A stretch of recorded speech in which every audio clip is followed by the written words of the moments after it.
Alright guys, so while I'm working on that Saints Row review, let's talk about Dead Island 2.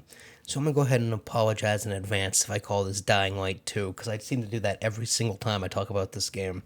But if you don't know the whole story behind Dead Island, it was one of the first games I originally played back on the Xbox 360, probably the first zombie game I ever played. I mean, absolute banger.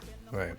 So that game came out, they made a sequel, Riptide. Never played that. I started it. It was years and years after it released, so I couldn't get through it. This trailer came out 8 years ago, and they made a trailer. Of course, it's not a gameplay trailer, it's a cinematic trailer. And they were going to make a new game, they were going to make the sequel, or I guess technically the third game in the trilogy. And that was that. That was back 8 years ago. Now, last week, a new trailer came out, and even though there's almost a decade between both of the trailers, for the most part, the marketing and kind of like the general themes, the color direction, all of that stuff seems to be relatively similar, right? It's super bright, highly saturated, kind of goofy. It seems like they're still going in the same direction. Now, my entire viewpoint on this game is based solely on how much was done 8 years ago and how much they had to come back and finish now when they decided to go ahead and go through with the game. Because if you look at something, for example, something like talk about The Witcher 3, right?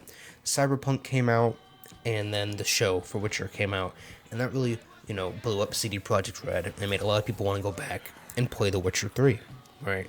But that game is almost 10 years old at this point, so a lot of the stuff that was groundbreaking and allowed it to win Game of the Year and gave it all these 10 out of 10s 10 years ago, they're not that impressive anymore. There's a lot of things, for example, the horse mechanics in The Witcher 3 are awful when you compare them to something like Red Dead 2, right?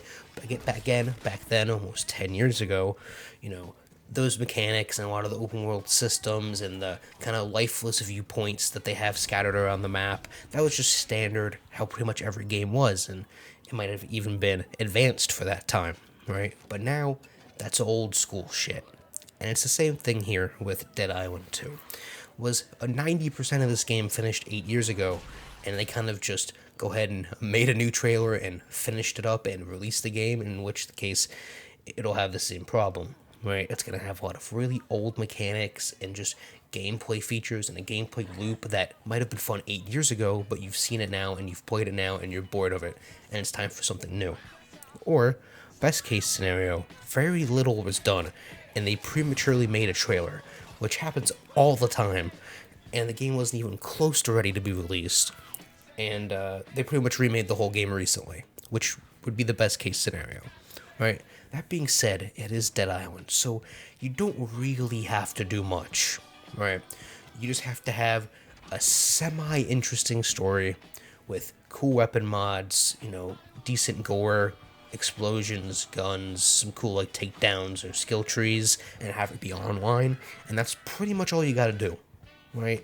With zombie games, at least this type of zombie game, as long as they're released far enough between, which Dead Island 1 and 2 definitely have been, you can do pretty much the bare minimum with just upgrading your physics and other gameplay mechanics that just evolve over time, like graphics, and pretty much just do the same thing that you did last time.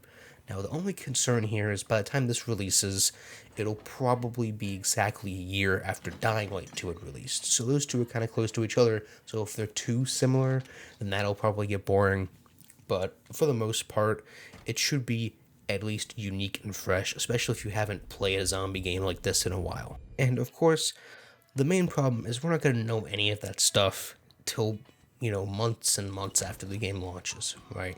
If the game absolutely flops, like we'll use Anthem as an example, they'll come out and say, oh yeah, well the game only had 16 months of development time, like Anthem had, right? But that was months and months after the game had been abandoned, right?